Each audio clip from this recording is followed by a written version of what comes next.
Hi, I'm Kate Knight, and this is my research presentation on English Renaissance theater. So, a brief overview of English Renaissance theater is it was written after the Puritan Revolution, in between the Reformation and the theaters in 1642.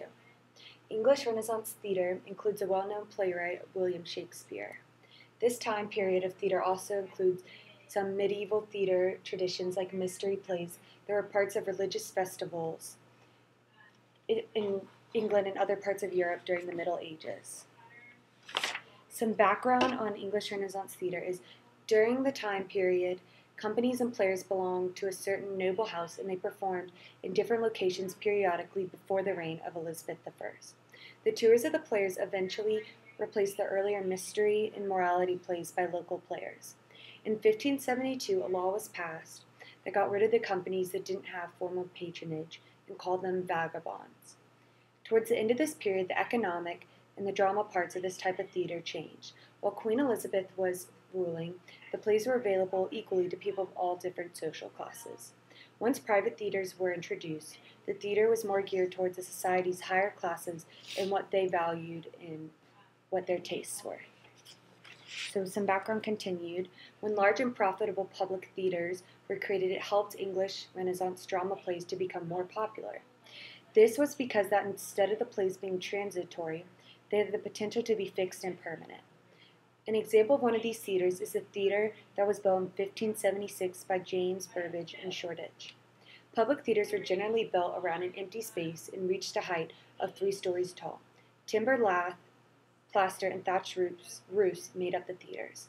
The prices of tickets at the private theaters were generally 5 to 6 times greater than the prices of the tickets at the public theaters.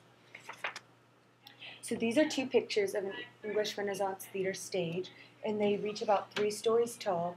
They're made of timber, wood, lath, plaster, and the performers were in the middle, and then the viewers could sit on the ground or around it in a circle up on the different stories. So performances and costumes. The plays ran on a repertory system, meaning that they ran between 1 and 2 days. The performances only had males participating, so the youth adults had to dress up as the female characters and act out their parts. English Renaissance theater did not have a lot of scenery and props, so they used their costumes to attract the audience's attention. Regardless of the time period that the play was set in, the actors would typically wear regular modern clothes because of how expensive the specialty costumes were. So these are some examples of their costumes.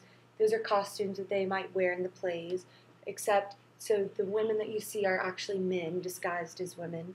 And here, this is kind of their modern clothing that they would just wear from day to day, more like the higher classes. And so these are examples of what they would wear if they weren't purchasing costumes.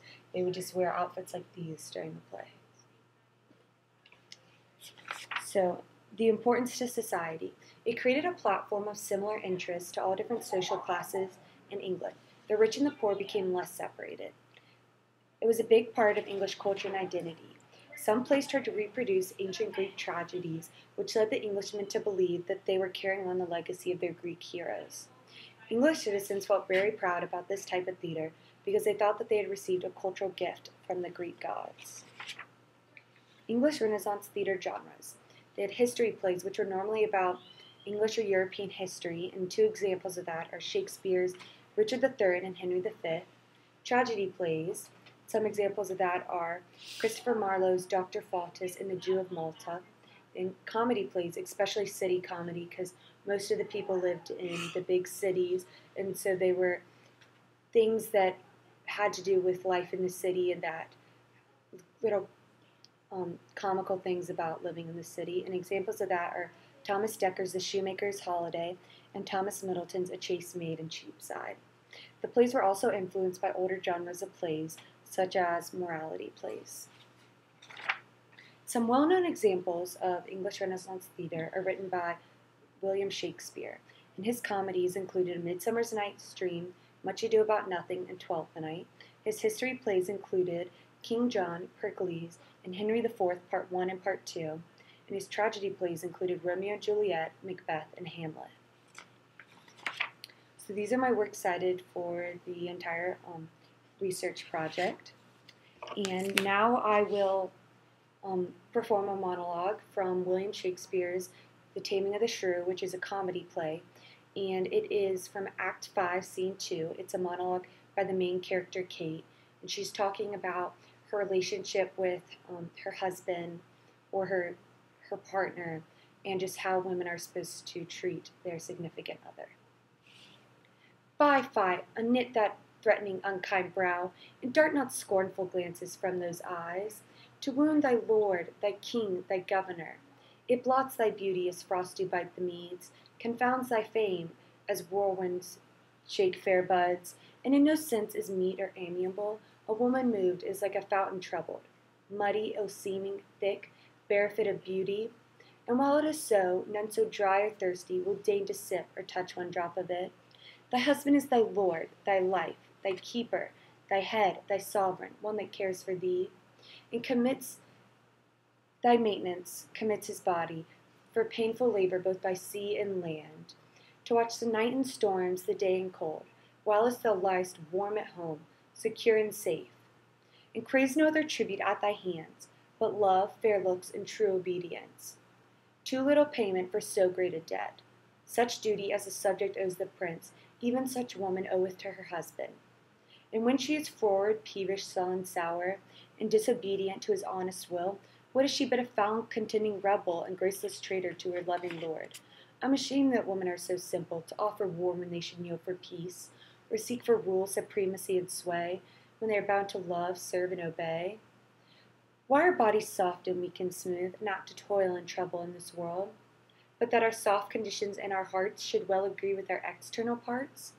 Come, you forward and unable worms, my mind hath been as big as one of yours, my heart is great, my reason haply more, to bandy word for word and frown for frown. But now I see our lances are but straws, our strength is weak, our weakness past compare, that seeming to be most, which we indeed least are. Then veil your stomachs, for it is no boot, and place your hands below your husband's foot. In token of which duty, if he please, my hand is ready, may it do him ease. So that's the end of the monologue.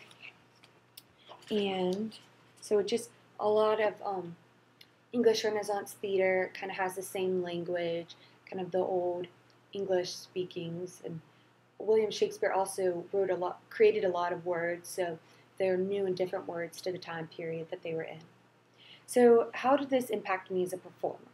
It helped me to think about the background that plays and monologues that I performed come from and what their significance was in the culture that they came from. It also made me think a lot about where the piece was performed and how it impacted the performance.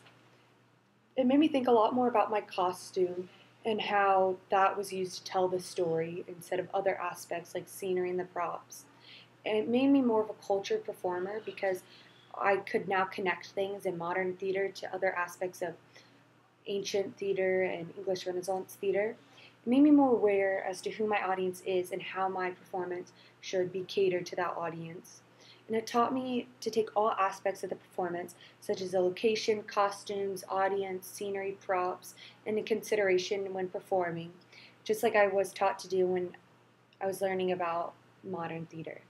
And how does this particular performance aspect compare to other performances practices? It has a lot of similarities with the comedy and tragedy theater from ancient Greece. They both played big roles in their society's culture and identity. English Renaissance theater strived to reproduce some of the comedies and tragedies from ancient Greek because they regarded them very highly, and when they were able to create similar pieces of theater, they saw it as a cultural gift from the Greek gods. So that's English Renaissance theater, and thank you.